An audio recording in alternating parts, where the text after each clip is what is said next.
तर इंग्रजी हिंदी बद्दलची शिफारस ठाकरेंच्याच नेत्यांनी केली होती। ठाकरेंच्या सेनेचे नेते विजय कदम यांनी शिफारस केल्याचं मुख्यमंत्री देवेंद्र फडणवीसांनी सांगितलं। तर मुख्यमंत्री देवेंद्र फडणवीस यांनी नक्की काय आपल्या बाईटमध्ये म्हटलेलं आहे ते आपण ग्राफिक्सच्या माध्यमातून समजून घेऊया। 2021 मध्ये माशेलकर समितीकडून मुख्यमंत्री ठाकरेंना 101 पानांचा अहवाल सादर करण्यात आला असं फडणवीसांनी सांगितलं। अहवाल सादर केला तेव्हा संजय राऊतही उपस्थित होते असं देखील फडणवीसांनी म्हटलं। या अहवालाच्या 8व्या प्रकरणात भाषेचा विषय असल्याचं देखील फडणवीसांनी म्हटलेलं आहे। यासाठी जो उपगट तयार करण्यात आला त्यात ठाकरेंच्या शिवसेनेचे विजय कदम यांचा समावेश होता।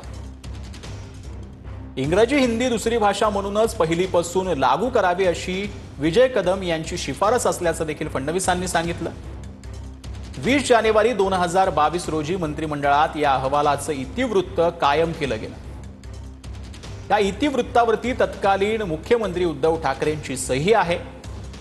त्रिभाषा सूत्र मंजूर करणारी बैठक 20 जानेवारी 2022 रोजी उद्धव ठाकरेंच्या अध्यक्षतेत झाली असं देखील मुख्यमंत्री फडणवीसांनी सांगितलं।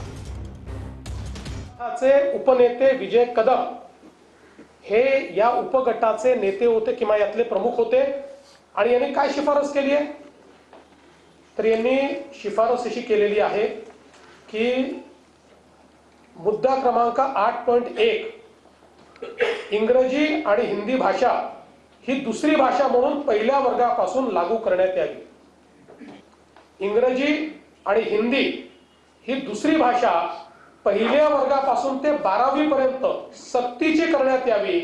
आवश्यकता भासत असेल तर महाविद्यालयीन शिक्षणाच्या 3 किंवा 4 चौथ्या वर्षाच्या पदवी अभ्यासक्रमामध्येही हिंदी सक्तीची करावी। आता कोणी म्हटलंय उद्धवजींनी तयार केलेल्या समितीमध्ये ज्यात उबाठा सेनेचे उपनेते हे सदस्य आहेत त्यांनी केलेली ही शिफारस आहे। 21 सप्टेंबर 2020 रोजी महाराष्ट्राचे तत्कालीन मुख्यमंत्री उद्धव ठाकरेजी यांनी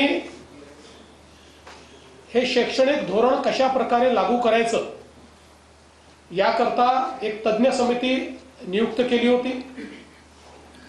16 ऑक्टोबरला त्याचा GR 16 ऑक्टोबर 2020 रोजी उद्धवजींच्याच नेतृत्वाखाली हा GR निघाला।